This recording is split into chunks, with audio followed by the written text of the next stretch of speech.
Yun mga idol, ikaw tayo ng pagtamnan ng kabuti. Oyster mushroom kung tinatawag nila.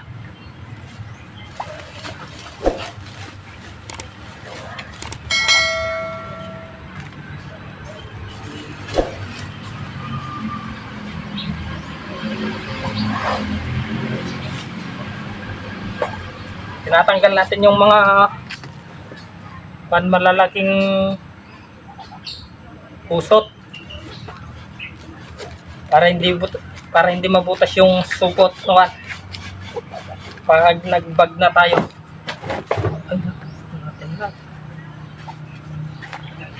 Pwede ka naman mag-ilitaw.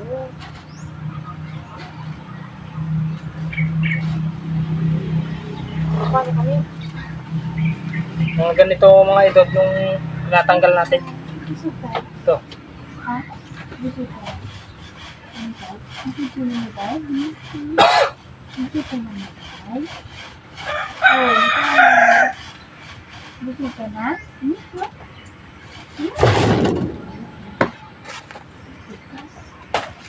tayo?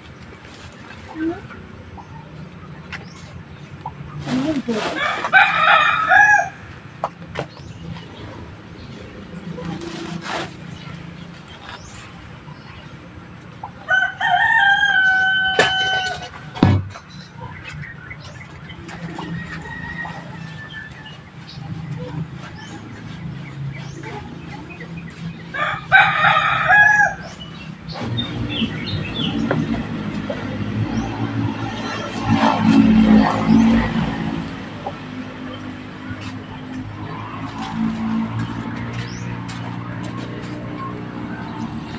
Lagay ka kasi dito para may tulis. Limang sako pa naman yung kakanin namin mga idol. Ano yun? Lagay ko? Tapos yan, ilalagay mo na yan dyan. Isita ko mo na yan. Hindi pa. Tapusin mo na lahat. Ano yun ito? Ay, init ka ba? Ganito pa lang. Dadagdagan pa. Sige, sige. Makagulit ka na ito eh. Pwede naman siguro ibusan ah. Kunti na lang na yan. Isama ko yan. Kunti na lang oh. Ay, sorry. Kawan na atas. Sorry. Wala mga idol. Itong filter na to.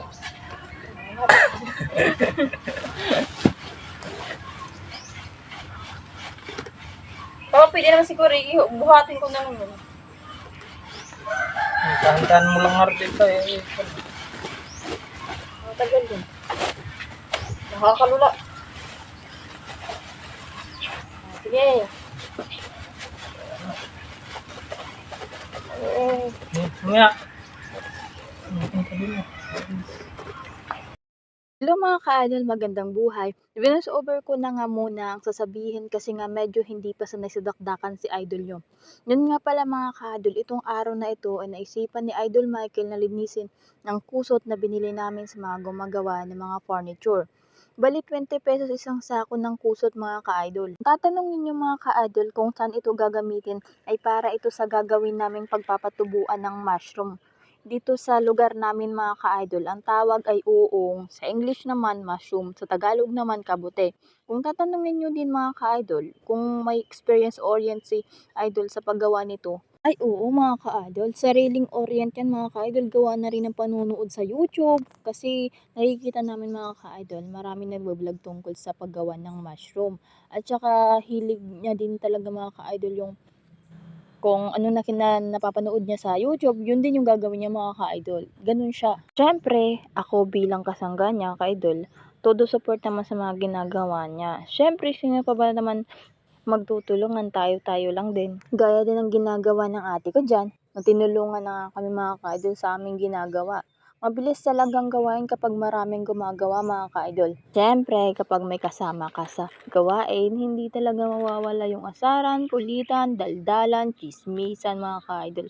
Siyempre, galaw-galaw din yung bunganga para hindi mapanis ang mga laway natin.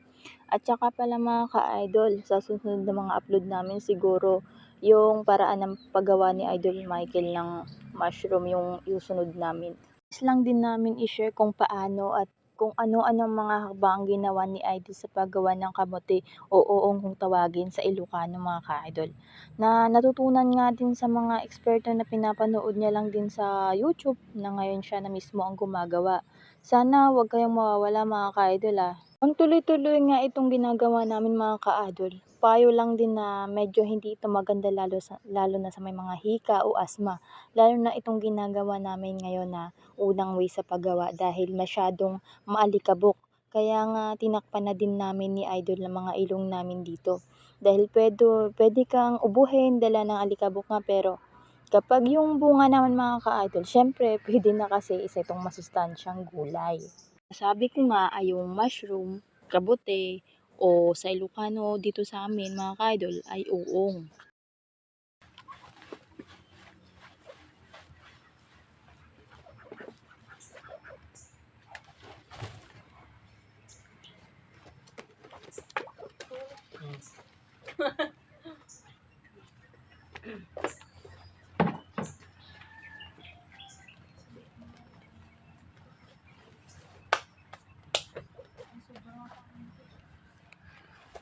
Yun mga idol, tatatlong kwan.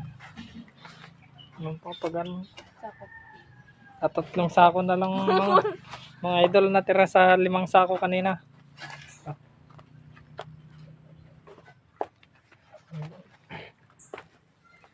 Oh, yun mga idol.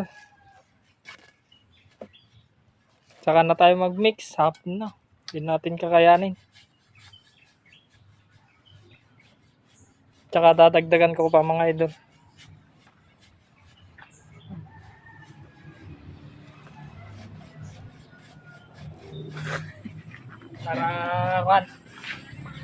Para minsan ng halo.